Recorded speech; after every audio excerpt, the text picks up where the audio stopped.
ఓం అస్మద్గురుభ్యో నమః. జై శ్రీమన్నారాయణ. చాలా మంది కింద పడిపోతూ ఉంటారు. దెబ్బలు తగులుతూ ఉంటాయి. బండి మీద నుంచి పడిపోతూ ఉంటారు. లేదా ఎదురు దెబ్బలు తగులుతూ ఉంటాయి. మన సనాతన సంస్కృతిలో దీనికి ఒక చక్కటి ప్రక్రియ ఉంది. మనం ఉదయాన్నే నిద్ర లేవగానే భూదేవికి నమస్కరిస్తూ ఈ శ్లోకాన్ని చదవాలి. నమస్తే ప్రియదత్తాయే తుభ్యం దేవీ వసుందరే త్వం మాతా సర్వభూతానాం పాదస్పర్శం క్షమస్వ మే.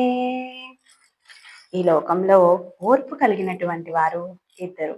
ఒకరు 9 నెలలు మనల్ని మోసి కన్నటువంటి తల్లి, ఇంకొకరు మనల్ని జీవితాంతం మోస్తున్నటువంటి భూదేవి. అలాంటి భూదేవికి కృతజ్ఞతగా మనం ఉదయం లేవగానే ఒక్క సెకండ్ ఈ శ్లోకంతో అమ్మని ప్రార్థిస్తే ఎంత బాగుంటుంది.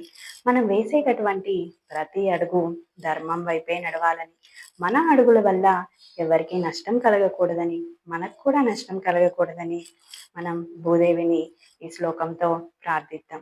పెద్దవాళ్ళు ఈ శ్లోకాన్ని చదవండి, చిన్న పిల్లలకు కూడా నేర్పించండి.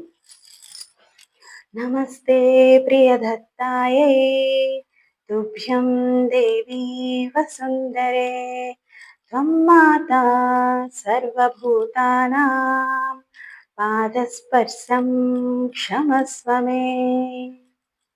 జై శ్రీమన్నారాయణ.